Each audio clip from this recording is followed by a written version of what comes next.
Hey guys, thanks for joining me today. You've got yet another episode here where I feature an expert in a complementary field, change management.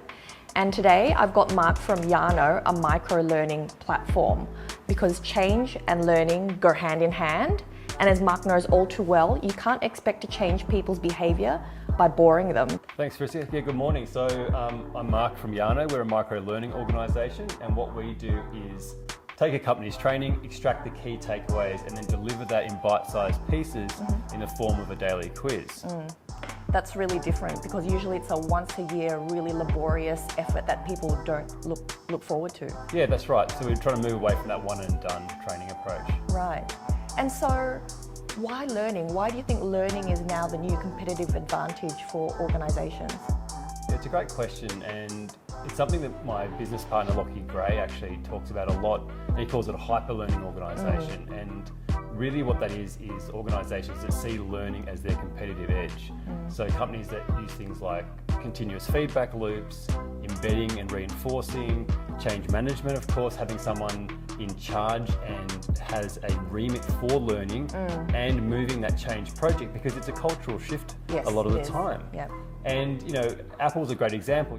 If you peek under the hood of Apple, you see that they're focused on hiring and training, and their people is what they consider their secret sauce. And the fantastic products that we all love tend to flow out the back of that, but it's the actual focus on the people which is what they consider to be their competitive advantage. Yeah, I always say that change is the next competitive advantage, but you can't change without learning something new, because what we know today is actually going to be irrelevant in 5 years' time.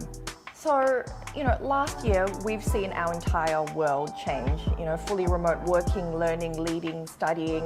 And for myself as a change practitioner, there's been changes on how I enable people to co-create the change. Now, when it comes to learning, what are the biggest changes that have happened in that area in the past decade, do you think? I mean, the first for me is just the prevalence of video. I think at least 5-6 years ago, buying a 4K camera was 5 to 10 grand. And my iPhone 12 has a 4K camera in it, you know, and they're essentially consumer-led products. We're shooting the second view here on the GoPro. That's a 4K camera, you know, and it retails for under $500. So I think the ability to shoot video cheaply and quickly is a game changer for learning. There's no need for an agency. You can do the editing in, you know, something like iMovie. I edit all my videos in iMovie. Yep, I use InShot on my phone. Right, it comes straight out of the box.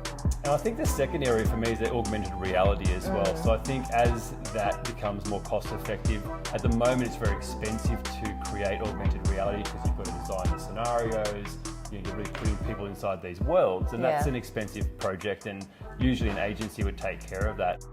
I'm huge on role play. I talk about it a lot in my LinkedIn content. If we can get learners to really be immersed in a situation where they feel like the real thing, that's the best way to learn. Yeah, 100%. And I agree with your point about video.